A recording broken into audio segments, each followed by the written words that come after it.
때는 바야흐로 아름다운 금수강산, 조선의 어느 고을이었습니다. 그 고을에서도 명망 높기로 소문난 양반 가문, 강대감 댁의 이야기이지요. 휘영청 밝은 달이 정원의 감나무 가지 위에 살포시 내려앉아 은은한 빛을 뿌리던 평화롭기 그지없는 가을밤이었습니다. 사랑채에서는 글 읽는 소리가 낭낭하게 들려오고 안채에서는 여인들의 조용한 웃음소리가 간간히 밤 공기를 가르던 참으로 고요하고 정갈한 밤이었지요. 바로 그 안채에 가장 깊숙하고 아늑한 방 안, 잘 마른 목화솜을 넣어 폭신하게 만든 방석 위에는 이 댁의 안주인 박부인과 바깥 양반강 대감께서 따끈한 차를 앞에 두고 마주 앉아 계셨습니다. 박부인은 선수 목수 같은 손으로 찻잔을 매만지며 무언가 깊은 생각에 잠긴 듯했고, 강 대감은 그런 부인의 기색을 살피면서도 향긋한 국화차의 향을 음미하고 있었습니다. 두 분 사이에는 곧 치러질 외동딸 서연 아가씨의 혼례 준비에 관한 이야기가 오갔습니다. 예단은 어떻게 할 것인지, 혼수 품목은 빠진 것이 없는지, 잔치 음식은 누구에게 맡길 것인지 등등 양반과의 큰 혼사를 앞두고 을에 나누는 대화들이었지요. 강대감은 모든 것이 순조롭게 진행되고 있다며 만족스러워했지만 어찌된 일인지 박부인의 미간에는 가는 주름이 잡혀 좀처럼 펴질 줄을 몰랐습니다. 허허, 부인, 뭘 그리 골똘히 생각하시오. 본래 준비는 차질 없이 잘 되어가고 있다니 마음을 놓으셔도 될 터인데 우리 서연이 시집 보내는 것이 그리도 아쉬우시오. 강대감이 짐짓 농담처럼 물었지만 박부인은 가볍게 웃어넘기지 못했습니다. 그녀는 찻잔을 내려놓고 나직이 한숨을 내쉬었습니다. 아쉽다마다요. 애지중지 키운 외동딸을 보내는데 어찌 서운하지 않겠습니까? 하지만 그보다도 제 마음속에 다른 걱정거리가 하나 있어서 그렇습니다, 대감. 걱정이라니 집안 대소사를 꼼꼼히 챙기는 부인이 모르는 걱정이 또 있단 말이오. 내게 말해보시오. 무엇이 부인의 마음을 이리 무겁게 하는 것이오? 강대감은 조금 의아하다는 표정으로 부인을 바라보았습니다.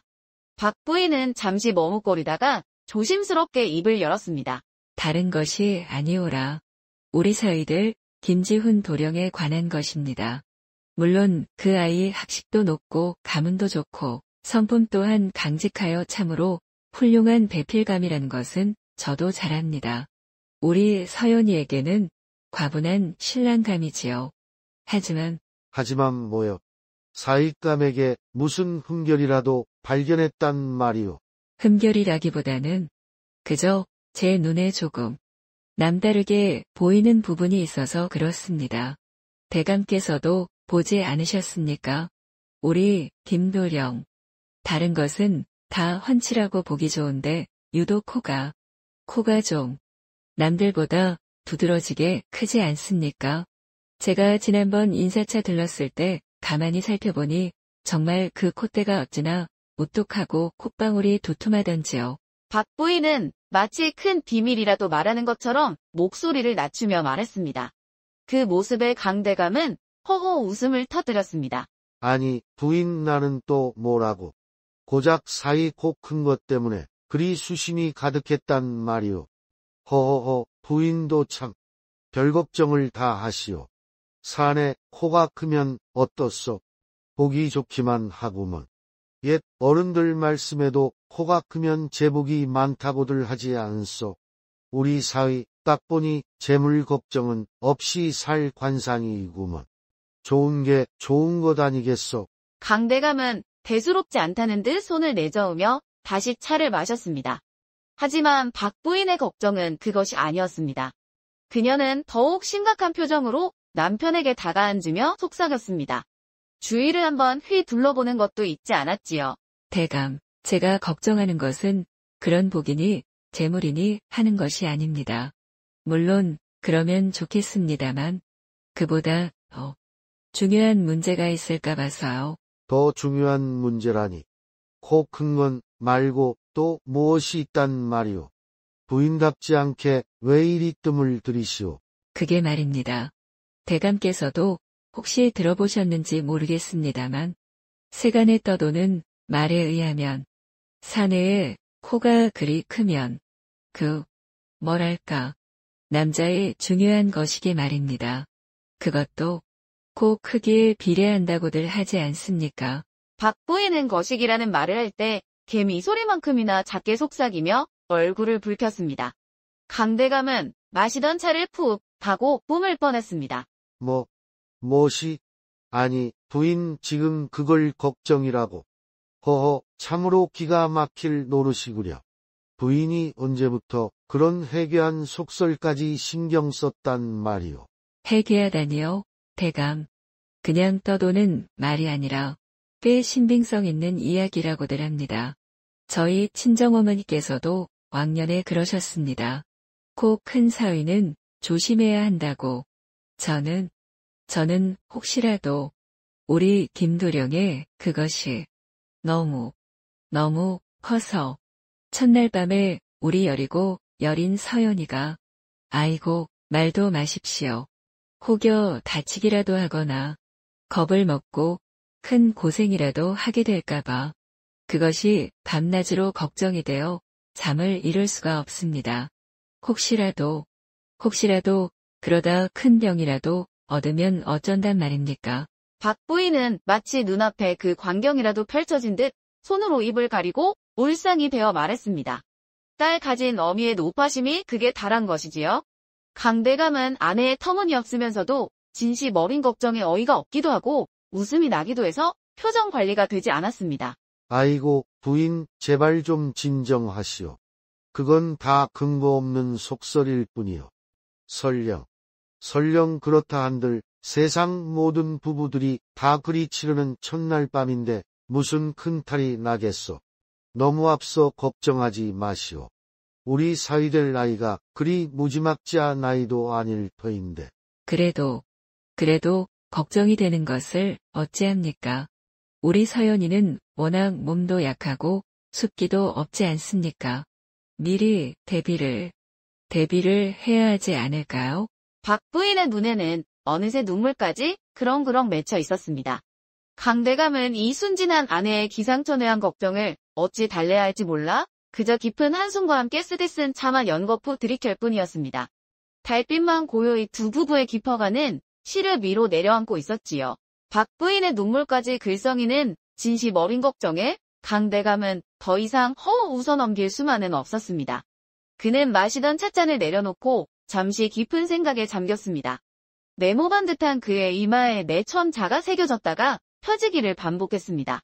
솔직히 말해서 그 역시 코가 크면 거시기도 크다는 속설을 아주 들어본 적이 없는 것은 아니었기 때문입니다. 물론 대수롭지 않게 여겼지만 아내의 저 간절한 표정을 보니 마냥 무시할 수만은 없었습니다. 듣고 보니 부인의 걱정이 아주 근거 없는 것만은 아닐 수도 있겠구려. 정말 만에 하나라도 그렇다면 우리 서연이가 고생할 수도 있겠지. 하지만 그렇다고 우리가 어찌 예비 사위를 불러놓고 어디 한번 보자 할 수도 없는 노릇 아니겠소? 본래도 치르기 전에 그런 망측한. 강대감은 뒷말을 잇지 못하고 고개를 절레절레 저었습니다. 아무리 생각해도 직접 확인할 방법은 없어 보였습니다. 두 부부 사이에는 다시 무거운 침묵이 흘렀습니다. 박 부인은 여전히 울상이었고 강대감은 답답한 듯 턱수염만 만지작거렸지요. 바로 그때였습니다. 박 부인의 머릿속에 기발한 생각이 번뜩 스치고 지나갔습니다. 그녀는 무릎을 탁 치며 다급하게 말했습니다. 대감, 좋은 수가 있습니다.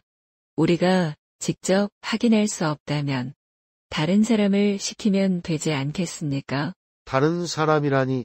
아니, 이런 은밀한 일을 대체 누구에게 맡긴단 말이오.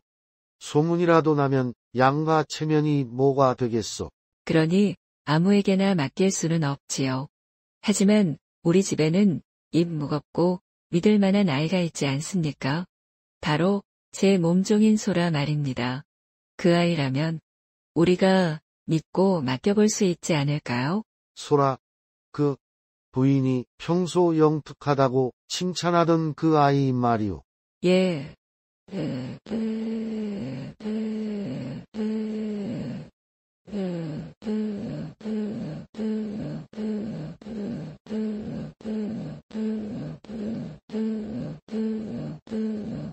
맞습니다.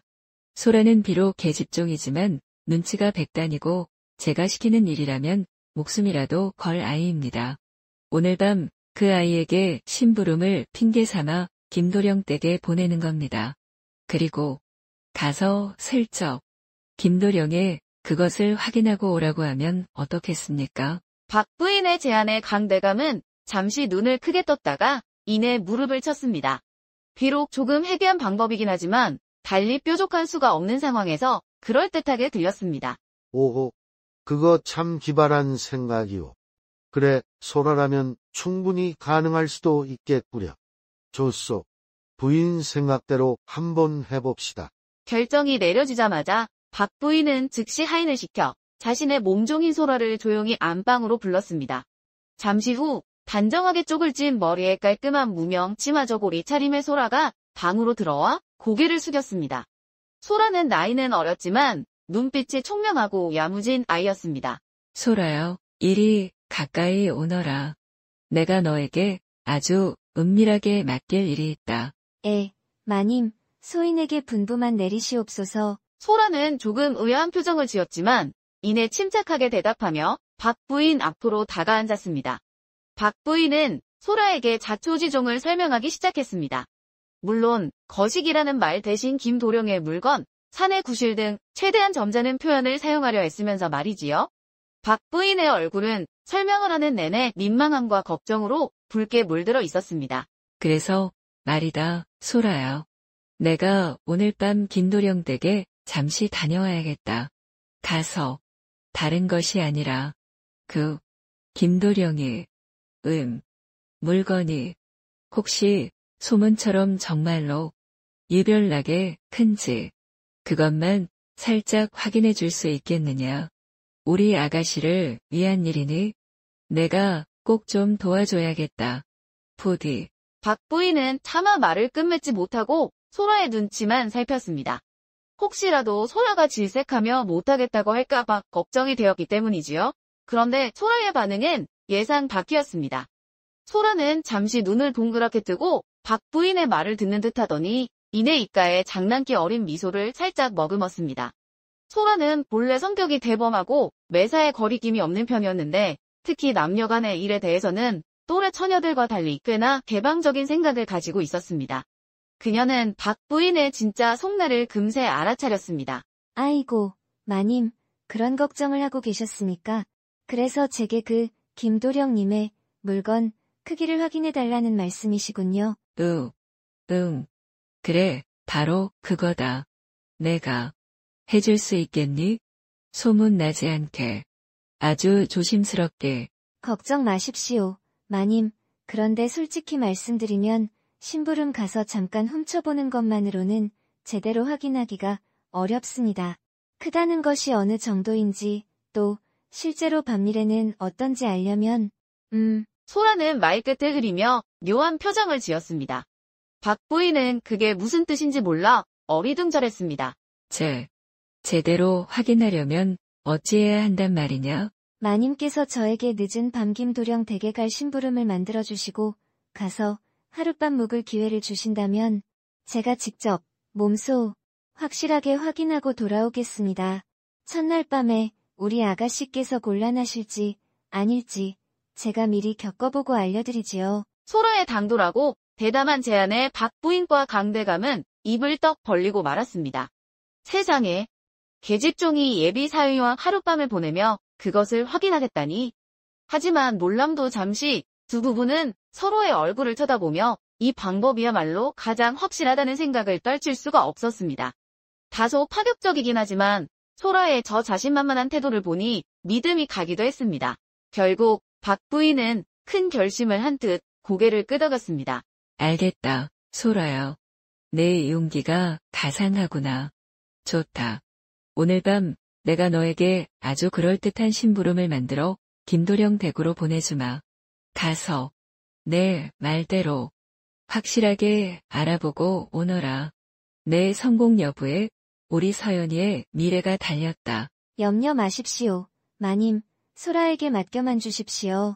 내일 아침이면 마님의 모든 걱정을 씻은 듯이 해결해드리겠습니다. 소라는 자신만만하게 대답하고는 방을 나갔습니다. 박 부인은 소라의 뒷모습을 보며 침을 꿀꺽 삼켰습니다. 그날 밤, 박 부인은 서연 아가씨가 아끼는 비단 옷감에 얼룩이 묻었다는 핑계를 대며 급히 세탁 방법을 상의해야 한다고 소라를 김지훈 도령의 집으로 보냈습니다. 물론 밤이 깊어 돌아오기 어려울 테니 하룻밤 신세지고 오라는 말과 함께요. 과연 소라는 이 기상천외한 임무를 성공적으로 완수할 수 있을까요? 그리하여 혼례 날짜는 아직 멀었음에도 불구하고 하녀 소라는 예비 신랑 김지훈 도령과 뜨거운 하룻밤을 보내게 되었습니다. 물론 이 사실은 강대감 부부와 소라 그리고 당사자인 김도령 외에는 아무도 모르는 비밀이었지요. 다음 날 아침 날이 밝자 소라는 아무 일 없었다는 듯이 차분한 얼굴로 김도령의 집을 나섰습니다. 강대감 댁으로 돌아온 소라는 곧장 안방마님 박 부인에게 불려갔습니다. 박 부인은 밤새 한숨도 못 잔 사람처럼 눈이 퀭하고 초조한 기색이 역력했습니다. 그녀는 소라가 방에 들어서자마자 다른 하인들을 모두 물리고 방문을 닫았습니다. 소라요. 어서 이리 와 앉아보거라. 그래, 어찌 되었느냐? 밤새 무탈했어? 김도령은 너를 어찌 대하더냐? 박 부인은 마른 침을 삼키며 다급하게 물었습니다. 그녀의 눈에는 걱정과 호기심이 뒤섞여 있었습니다. 소라는 어젯밤의 피곤함은 조금도 내색하지 않고 침착하고 예의 바르게 대답했습니다. 마님, 염려 덕분에 밤새 아무 탈 없이 잘 지내고 돌아왔습니다. 김도령님께서도 소인을 박대하지 않고 편히 묵게 해주셨습니다. 알겠는데 그보다 더 중요한 것. 그래, 내가 내게 부탁한 그건 말이다. 그건 확인해 보았느냐? 어서 말해 보거라. 내 속이 다 타들어간다. 박 부인은 참지 못하고 소라의 팔을 붙잡고 매달리듯 물었습니다. 소라는 그런 박 부인을 보며 살짝 미소를 지었습니다. 마님, 이제 아무 걱정하지 않으셔도 될 듯합니다. 우리 아가씨의 예비 신랑 되실 김도령님 말입니다. 그 일에 관해서는 전혀 염려하실 필요가 없겠습니다. 정말이냐? 정말 괜찮단 말이냐? 그것이 내 걱정처럼 그리 크고 부담스럽지 않더란 말이냐? 박 부인의 목소리가 가늘게 떨렸습니다. 소라는 부드럽지만 단호한 어조로 대답했습니다. 마님, 제가 직접 확인해본 바로는 마님께서 염려하실 만큼 유별나거나 하시지는 않았습니다. 우리 아가씨께서 감당 못하실 정도는 결코 아니니 이제 그만 마음 놓으십시오. 소라는 더 이상 자세한 설명은 덧붙이지 않았지만 그 차분하고 확신에 찬 말투는 박 부인을 안심시키기에 충분했습니다. 박 부인은 소라의 말을 듣고 나서야 가슴을 짓누르던 커다란 돌덩이가 사라지는 듯한 후련함을 느꼈습니다. 정녕 그렇단 말이지. 아이고, 소라요. 내가 정말 큰일을 해주었구나.